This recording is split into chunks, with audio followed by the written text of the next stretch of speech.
Hello guys, welcome to study for civil services. देखिए, इस video में हम देखेंगे प्रतियोगिता दर्पण अक्टूबर 2016 का जो एडिशन आया था प्रतियोगिता दर्पण मैगजीन का, उसकी हैंड रिटन समरी नोट्स हैं ये अजू अजेंद्र राठौर जी के, जो कि अपने notes UP PSC target group में हमेशा शेयर करते हैं।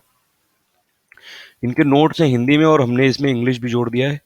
तो ये हम आपको हिंदी और इंग्लिश दोनों में बताएंगे, यानी कि इंग्लिश में बताएंगे पूरा नेशनल न्यूज़, इंटरनेशनल न्यूज़ और पूरी मतलब पीडी की समरी। और ये जितने भी एग्जाम्स होते हैं सभी के लिए इंपॉर्टेंट होगी ये I S P C S और एसएससी और जितने भी।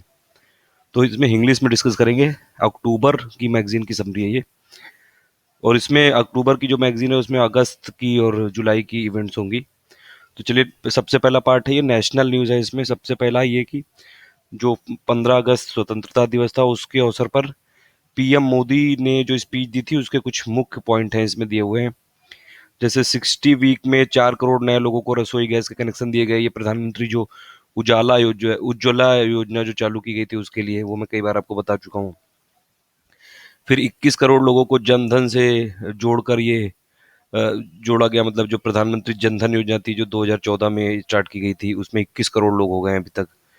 फिर 2 करोड़ से ज्यादा शौचालय बन चुके हैं। देखिए, स्वच्छ भारत अभियान जो गवर्नमेंट ऑफ इंडिया की इस समय पेट स्कीम्स में से है, ये मेन स्कीम्स में से है स्वच्छ भारत अभियान। उसका मेन जो टारगेट है वो है ओपन डेफिकेशन फ्री बनाना इंडिया को 2 अक्टूबर 2019 तक।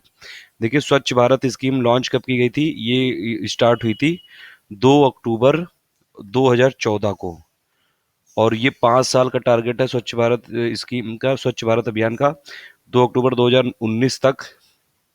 19 इसलिए चुना गया है क्योंकि जो 2019 है उसको महात्मा गांधी जी की 150th बर्थ एनिवर्सरी है, तो इसलिए 2019 2 अक्टूबर तक, मतलब जब महात्मा गांधी की 125वीं हम लोग वर्षगांठ मनाएंगे जन्मदिन की, तब तक इंडिया को ओपन डेफिकेशन फ्री बनाना है, यानी कि ज़्यादा से ज़्यादा टॉयलेट बनाने हैं। उसके अंडर में गवर्नमेंट ऑफ इंडिया ने टारगेट लिया है कि करीब 11 से 12 करोड़ टॉयलेट या शौचालय बनाएंगे। और ये जो पिछले फाइनेंशियल ईयर में 2 करोड़ के आसपास टॉयलेट बने थे या शौचालय बने थे। फिर देखिए, एक दूसरी चीज़ है कि 18,000 गाँव, अभी इंडिया में जितने भी गाँव हैं 6.5 लाख के करीब हैं, उसमें से 18,000 गाँव में अभी तक बिजली नहीं है। और उसमें से 10,000 गाँव तक, यानी 8-10 हज़ार तक बिजली पहुंचाई जा चुकी है। और ओवरऑल देखिए, ये डेट आप याद रखिएगा, 1 मई 2018 गवर्नमेंट ऑफ इंडिया का टारगेट है कि पूरे इंडिया में इलेक्ट्रिसिटी, ऐसा कोई भी गांव नहीं बचेगा जहां पे इलेक्ट्रिसिटी ना पहुंची हो। तो पूरे इंडिया को इलेक्ट्रीफाइड कर देंगे ये, पूरे इंडिया में हर जगह बिजली पहुंचा देंगे 1 मई 2018 तक। ये अपडेट याद रखिएगा। ये देखिए, अभी आरओ के एग्जाम में भी पूछी गई और कई जगह पूछी जाएगी ये। 1 मई 2018 डेट है। और ये इसमें स्वच्छ भारत में 2 अक्टूबर 2019 को तक ये करना है ओपन डेफिकेशन फ्री। और वो 2019 क्यों चुनी गई? क्योंकि तब महात्मा गांधी की 150th बर्थ एनिवर्सरी है। फिर उसकी मोदी जी की स्पीच के और भी कुछ पॉइंट है, जैसे कि 77 करोड़ एलईडी बल्ब बांट रहे हैं। इसमें देखिए, ये एक स्कीम थी प्रधानमंत्री उजाला योजना, उसके तहत जो घरों में जो सीएफएल यूज होते हैं और जो बल्ब यूज होते हैं नॉर्मल, उसकी जगह एलईडी, मोदी जी का टारगेट है कि लोग एलईडी की तरफ मूव करें ताकि इफिशियंसी, क्योंकि मतलब ये बिजली कम खर्चा हो और कम वॉट में कम से कम बिजली का बिल है, और इंडिया के लोगों का मतलब बिल भी बचे एक तरह से, और जो इलेक्ट्रिसिटी है उसका भी अच्छे से यूज हो सके। इस प्रोग्राम का नाम है डोमेस्टिक एफिशिएंट लाइटिंग प्रोग्राम, यानी कि डीईएलपी, और या फिर उजाला। उजाला का मतलब है Unnat Jyoti by affordable LEDs for all. तो ये प्रधानमंत्री मोदी जी ने स्टार्ट की थी। एलईडी के बल्ब इसमें बांटे जा रहे हैं और इसमें काफ़ी सस्ते कर दिए गए हैं एलईडी के बल्ब। मेन वही है कि इलेक्ट्रिसिटी की जो यूजेस होता है वो एलईडी में काफ़ी कम होता है, तो इफिशियंसी काफ़ी इसकी ज़्यादा होती है, बिल भी बचेगा और काफ़ी ज़्यादा रोशनी भी होती है इसमें।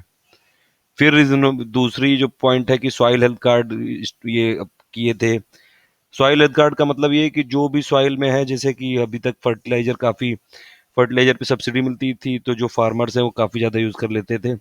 अब सॉइल हेल्थ कार्ड में जो भी आपकी सॉइल होगा उसका सैंपल लिया जाएगा, फिर उसका पूरा टेस्ट और एनालिसिस की जाएगी कि सॉइल को क्या एक्चुअली एनपीके यानी कि नाइट्रोजन, पोटेशियम और जो फास्फोरस एनपीके की जरूरत होती है कि किस रेशियो में और क्या क्या जरूरत है, तो उसी हिसाब से मतलब फर्टिलाइजर चूज किया जाएगा। तो इसलिए सॉइल हेल्थ कार्ड बनाया जाएगा कुल मिला के, कि जिससे आपको एग्जैक्टली पता हो कि सॉइल को क्या डिमांड, सॉइल को क्या मतलब उस पर्टिकुलर सॉइल के लिए क्या जरूरी है, कितना क्वांटिटी में जरूरी है फर्टिलाइजर, कितना क्वांटिटी में उसको वाटर इरिगेशन जरूरी है, उसके लिए सॉइल हेल्थ कार्ड।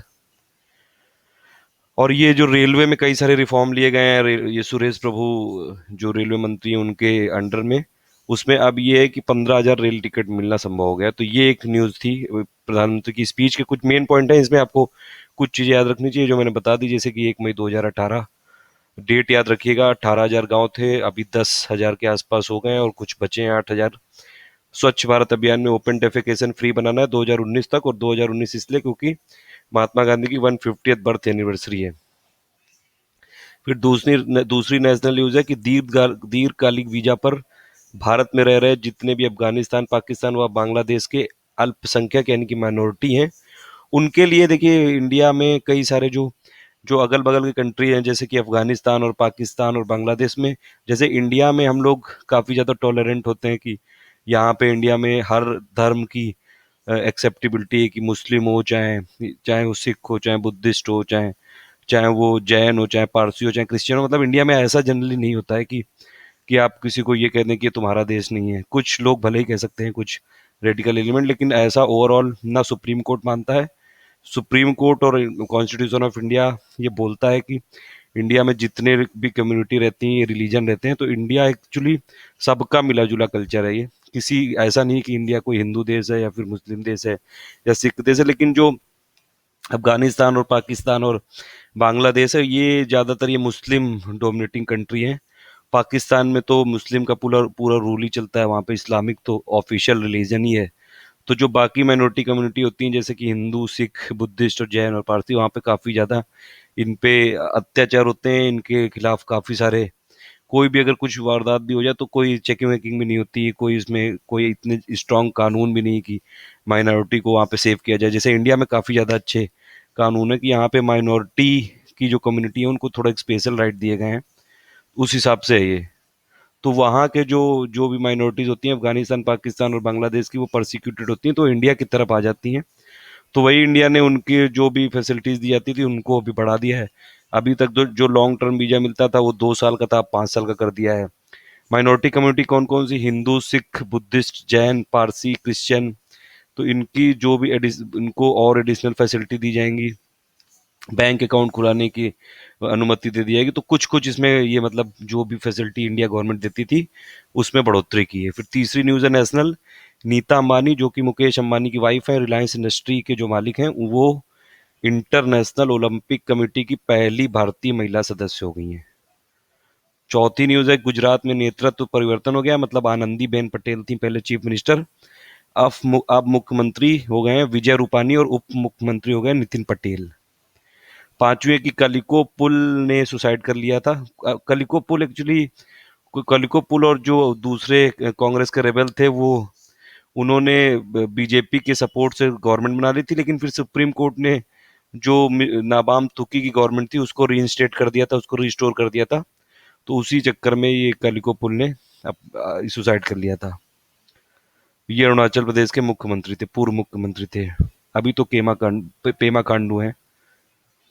फिर ये छठी न्यूज़ है, नेशनल न्यूज़ है ये, इरोम चानू शर्मिला जो कि मणिपुर से हैं, आप ये याद रखिएगा कि इरोम शर्मिला मणिपुर से हैं, और इन्होंने विश्व का सबसे लंबा अनशन किया, फास्ट किया।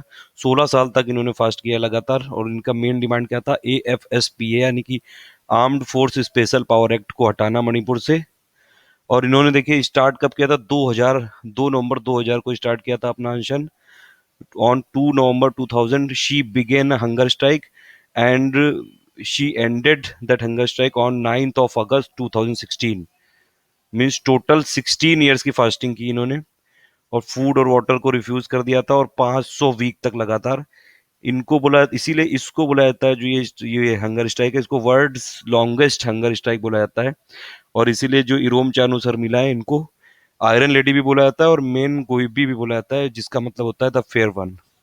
अनशन किस दिन त्यागा, ये आपको गवर्नमेंट जो बाकी एग्जाम्स होते हैं उनके लिए डेट याद रखिएगा, 9 अगस्त 2016। और किस दिन स्टार्ट हुआ था? 2 नवंबर 2000 को। आयरन लेडी ऑफ मणिपुर के नाम से प्रसिद्ध है ये, और एएफएसपीए हटाने की इनकी मांग थी। बाकी नेक्स्ट पार्ट में देखते हैं।